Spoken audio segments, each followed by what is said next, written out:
On the hill outside the city, the kid spotted a helicopter in the distance and quickly pulled out his phone. Alerted the armed militants in the city. To back up his claim, the kid put his phone where the helicopter was flying over. Yet this one small move led to the biggest military failure in U.S. history. Upon receiving the intel, the armed group immediately took action. They've put up a bunch of roadblocks all over the streets. Then they lit up a bunch of tires. The goal was to mess up the U.S. military's attack plan. At 3:42 p.m., 4 small helicopters landed safely. At that moment, the U.S. soldiers still naively thought it was just a routine arrest mission. Just some African warlord. To them, it's just a bunch of ragtag fighters. The Delta Force team landed first, rushed into the target building, and after a quick skirmish with the militia, they easily took down all the suspects here, and the Rangers setting up the perimeter arrived right then. But right after Team 1 touched down safely. As the second squad was about to land, something unexpected happened.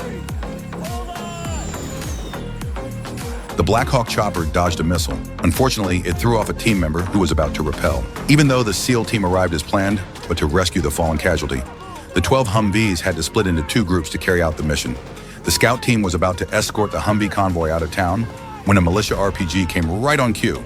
They quickly engaged the armed militants. With home turf advantage, the local militia pinned down the U.S. Special Forces, leaving them unable to move. Thankfully, the Black Hawk arrived just in time.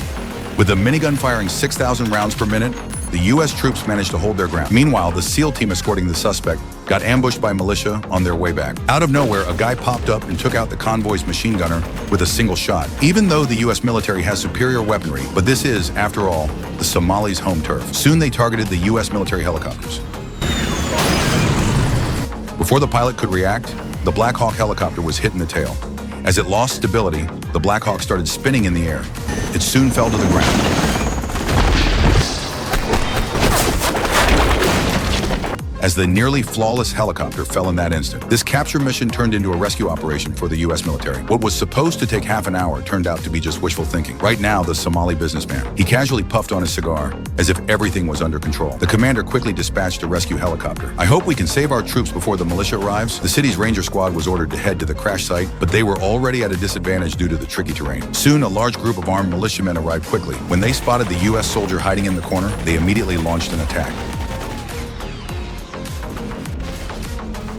To back up the team in the city, the Hummer convoy had to turn around under heavy fire and head back to the city. Only 3 vehicles transporting the wounded made it safely back to base. The rescue chopper just arrived at the crash site. Before the Delta team finished their fast rope descent, the militia hidden in the building launched an attack on them. Helpless, Black Hawk had no choice but to turn back the way he came. But just then, 2 armed men took aim at the helicopter again.